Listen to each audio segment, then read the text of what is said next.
क्योंकि आज यहाँ कांग्रेस पार्टी हुकूमत में है, रेवंत रेड्डी साहब की सरकार चल रही है और जो कांग्रेस पार्टी ने वादे किए थे माइनॉरिटी कम्युनिटी के लिए, जो चेवेल्ला डिक्लेरेशन करके उन्होंने वादा किया था, आज उन कोई भी वादे उनके ऊपर उन्होंने अमलावरी नहीं की है।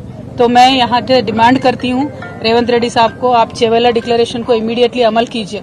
आप पे कोई भरोसा नहीं करने वाला था, इसीलिए आप लगातार गांधी फैमिली को तेलंगाना पे लाते रहे और उनके भरोसे पे थोड़े यहाँ पे लोग भी आपको वोट दिए। और माइनॉरिटी डिक्लेरेशन अब जब कर रहे थे तब सलमान खुर्शीद साहब को भी लेके आके आपने माइनॉरिटी डिक्लेरेशन का पूरा ओपन करके दिया था, लेकिन जितने भी उसमें वादे हैं वो एक भी आपने आज तक अमल नहीं किया। आपने बजट के बारे में बात किया, जो माइनॉरिटीज को, मुसलमानों को इस बार बजट में दिए उसमें 4% भी आज तक आपने खर्च नहीं किया। और जो आप ये अलगा व्यवहार माइनॉरिटी कम्युनिटी से कर रहे हैं, हम इस पे बिल्कुल भी खुश नहीं है, या माइनॉरिटीज भी खुश नहीं है। तो मैं आपसे यही डिमांड करती हूँ कि इमीडिएटली आप माइनॉरिटीज के जितने भी वादे हैं वो निभाइए। इस साल का बजट आपने 3000 करोड़ दिया है, लेकिन खर्च सिर्फ 700 करोड़ आपने किया है।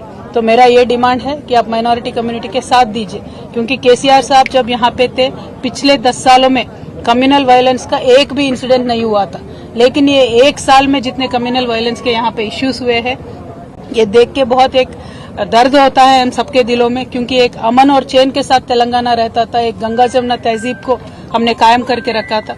लेकिन जब से रेवंत रेड्डी साहब आए हैं, ये तो कम्युनल वायलेंस पे ना ध्यान दे रहे हैं, ना मुसलमानों के तरक्की पे ध्यान दे रहे हैं, ना हिंदुओं के तरक्की पे ध्यान दे रहे हैं। इसीलिए मुझे लगता है जो जिस उनका व्यवहार है, उनका बर्ताव है, मुझे तो लगता है कि उनके रूट्स सारे आरएसएस में है, इसीलिए एक डिफरेंशियल ट्रीटमेंट ये दे रहे हैं, ऐसा मुझे लगता है। तो I will say that mister Revanth Reddy ji, आप अभी फोकस करिए माइनॉरिटी से इश्यूज पे, स्पेशली माइनॉरिटी वुमेन के लिए आपने जो प्रॉमिस किया था कि 1,60,000 देंगे कल्याण लक्ष्मी का, आप वो दीजिए। उसके साथ साथ आप सोना भी देने वाले थे, 1 तोला सोना भी देने वाले थे, वो दीजिए। पढ़ाई के वास्ते जो टिम्रिस के हमने स्कूल कायम करके रखे थे, आज उनका क्वालिटी देख के तो बहुत ही डर लग रहा है। आप क्वालिटी अच्छा बना के टिम्रिस को चलाइए। तालीम के वास्ते, माइनॉरिटी बच्चों के तालीम के वास्ते आप जोर दीजिए, रिव्यू कीजिए, और जॉब्स में सब चीजों में भी माइनॉरिटीज को आप आगे फुट में रखिए। ये हमारा डिमांड है। और रेवंत रेड्डी साहब का मैं यही कहना चाहती हूँ कि निजामाबाद में बहुत ही ज्यादा पॉपुलेशन है माइनॉरिटीज का, हैदराबाद के बाद बिगेस्ट पॉपुलेशन निजामाबाद में है।